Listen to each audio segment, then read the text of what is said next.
Hello, I'm Mark Baer. You're watching YourTown TV. I'm with Layne Littlepage, who is a performer, a singer, a coach.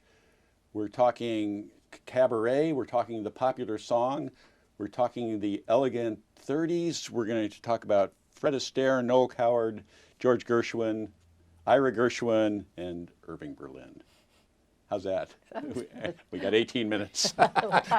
cover them all. So let's talk about, we're talking about comedy. Yes. And we're talking about your one-woman show with B. Lily. Yes. And I'm fascinated, as a, I was a screenwriter and a novelist, so I have this, right. And I've written plays, I've written for the theater. So the one-person show is a very interesting vehicle. Yes, it is. And I wouldn't even know where to begin to lay it out. How did you, first of all, how did you learn to know how to script something like that out, and what was your preparation, and how did you do this? That's a really good question. The first one I did was my show that I called An Evening with Beatrice Lillie, and it took different forms. I did maybe 4 or 5 different versions over the years, so it kind of honed down. I added songs to it. I found more songs. I got less talky tell the tale and more do it as I got more skilled at performing. So it evolves. It evolved. Yeah, first of all, before we go deeper into this, let's give the audience an idea who B. Lily was. Beatrice Lillie was born in 1894. She was born in Canada. She went to England during World War II, and she became a musical comedy star in the revue stage. She came to America in 1924 with a big hit called Charlot's Revue of 1924. And she became a big star between... So is this a traveling troupe? No, Charlot's Revue was a London show. Charlot was a producer in London who had revues every year. And she started to star in his revues. Okay. And she started out as a sort of serious singer, and then she started spoofing songs. That was really what she did. She would spoof songs. She was a satirist, a vocal satirist. And she had a big career between London and New York, from about 1924 to her last show on Broadway, which was 1963. And then she lived for a long time, but she had had a stroke, so she was not performing anymore after that. And so this is kind of she'd be a contemporary of Fanny Brice, She was roughly? a good friend of Fanny Brice's. Okay. And and again, it was both funny, it was sophisticated. So what's the storyline? Now, first, because I don't really know what her personal story was. Her personal story was, she married once. She married a British lord, and they got divorced, but she never got married again. She was called Lady Pele, and that she kept the title. Yes. That was her personal story. She had many relationships with men. After the marriage, she kind of ended up alone with a man who was sort of her companion for the last maybe 30 some years of her life. She loved dogs. Dogs were a great passion of hers, and she had many, many, many friends that she adored and she was very close to. But her personal story really was about performing. Her whole life was getting out on that stage and performing. I mean, long runs of shows, just one show after another show after another show. Sometimes a show followed by a nightclub act at night. Yeah. So the work ethic of these people was enormous. It was enormous. Yeah, and that's something that we forget. And it was a job. It wasn't a glamorized situation. No, not for them. No, I mean, it was in a way because she was making plenty of money. Yeah. But the general, I mean, I know the English Music Hall where they started out was that was a kind of a low cast. That was a low class. She didn't start in that. She started in musical review, which is where all the showgirls met the royalty, and some of them married them. So that's a different world. Different world. Okay. Yes. So how does one go about taking that story and breaking it down into a one-person show? Well, through songs, really. You set up the songs in a good structure. How can you open with something that really moves? It's like setting up a classical music concert recital. You alternate between the slow and the fast, and you build in the show. So that's essentially what a one-person show is. And I've been fortunate in doing it with Barney Hulse many, many times, who is also a singer and performer. And in the B. Lily show, he performed with me. He sang a song with me, sang a duet as my quote-unquote sister. and we did a skit together. We did actually 2 skits together on stage. So the fact that he was a performer, theoretically it wasn't exactly a one-woman show, but I called it that. It sounds good. So tell me about the evolution of this. So does the show start talking to you? Does it start telling you what it wants? Does it start revealing? That's how is the process? Lovely esoteric way of looking at it, and I think maybe that's happening on the subconscious level, but I don't think about it that way. I just think about, oh, this works, you know, or I like this. And you can tell how you're interacting with an audience? Yes, I can. I can tell. And Barney, and I've had Barney primarily as my accompanist, but I've had several other really good accompanists, are always helpful in their feedback of the structure and how things work. But Barney is particularly helpful. He has a great sense of that. And then this new piece that you're bringing to the Cherry Center, is this something that you've had? I have not done it before. So this is all new. It's all new except for maybe a couple songs I've done before. That's all. Yeah. And then and the historical knowledge that you have to pick through this stuff. How do you? Well, I scout around on YouTube. I'm just interested in a lot of. One time when I was doing the B. Lilly show, some Englishman came up to me afterwards. He said, "You should do a Joyce Grenfell show." So I'd heard of her, but I'd never seen her. So I started checking her out. But I am doing one of her. She was a monologuist. But I am doing something that she did, which is musical. So what years are these? Joyce Grenfell was 1940s, 1950s. And a monologue. So what does that mean? Is that like a storyteller? She was influenced by the great monologist Ruth Draper. So she would go, you know, and create a whole scene on stage and talk to people and be different people, be different characters. That's what a monologist, in that sense, does. In that sense. And not necessarily.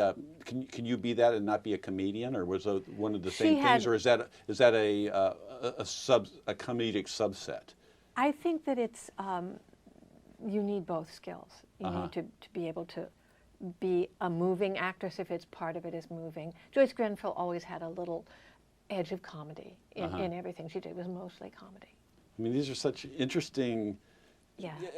These are such interesting forms. Yes, they really. I'm fascinated by them, and they're wonderful. And they seem very modern. Well, I only pick the stuff that I think is going to translate to an audience. Some of it just doesn't at all, so you couldn't do it. Right, because some things are of a time. Right, or they're so. It's like if they're British, it's so British. It's not going to work here. You know, that kind of thing. So let's talk about the greats before. We have again your touchdowns with this is the great people of the 30s. We have Noel Coward, George Gershwin, and Irving Berlin. Let's just. Okay. Noel Coward was my absolute favorite. I discovered him when I was a teenager. I listened to his records. I fell in love with him. I fell in love with everything about him. I have just about every book about Noel Coward ever written. I know just about every song. And he's someone I loved also because, again, this talent to multi-talented. He directed, he acted, he wrote screenplays, he wrote novels, he wrote plays, he wrote musicals, he wrote operettas, he wrote television shows, he performed television shows. He just was this multi-talented man, extraordinarily clever, and I just loved everything about him. I got to go to his house in Jamaica called Firefly. I've always wanted to do that. He has a house called Firefly, which is right near, what's his name, James Bond? Ian Fleming's house. They were neighbors and friends. They were neighbors. And so in Noel Coward's house are all those kind of one-piece jumpsuits that he used to wear. Oh, really? Oh, how fun. So the one-piece jumpsuit with the short sleeves and the ascot. Oh my gosh! And I'm going. Oh, I'm very envious that you went there. That is the look. My wife had to hold me back to keep me out of that closet. Oh, God.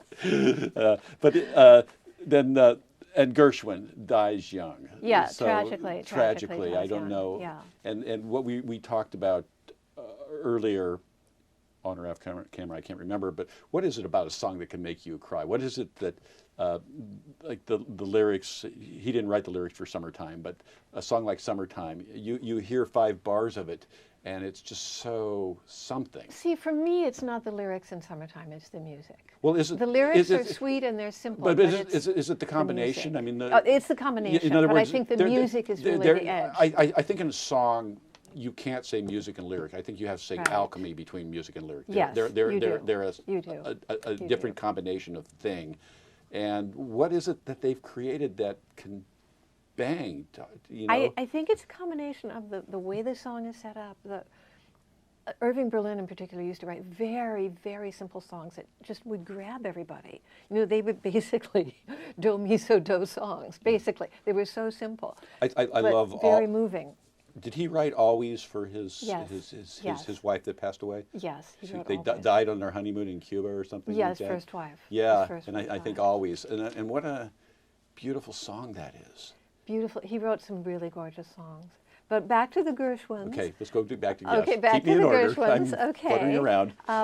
Ira Gershwin, as I mentioned to you before when we were talking before this started, was very influenced by Gilbert and Sullivan. They all were. Noel Coward was. Yeah. They all were. It's all part of their talk songs. Yes, you know, yes. and they were all, the Gershwins and Coward wrote a lot of, Yes. and so did Porter.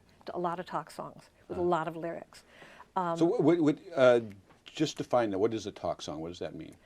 I am the very model of a modern major general of information, vegetable, animal, and that's a talk song. Okay. That's the basic of a talk Yeah. song that we think of now as Three little schoolgirls are we? Yeah, Three Okay. Little Maids from School. That's Yeah. the Gilbert and Sullivan Yeah. basic Yeah. of a talk song. Okay. Yeah. Where were we? Okay. On the Gershwins. Yes. Yes. George Gershwin was a kind of a tragic character because he was really rejected by his mom, and he kind of lived on the streets. And he was so talented, and he ended up taking piano lessons, and his teacher mentored him. And he was always, or Ira was more the family man and accepted by the family. George was totally out there. I mean, he was like a real hyper, real hyper outgoing, super outgoing person who was always everywhere, always playing his music, always playing it really fast.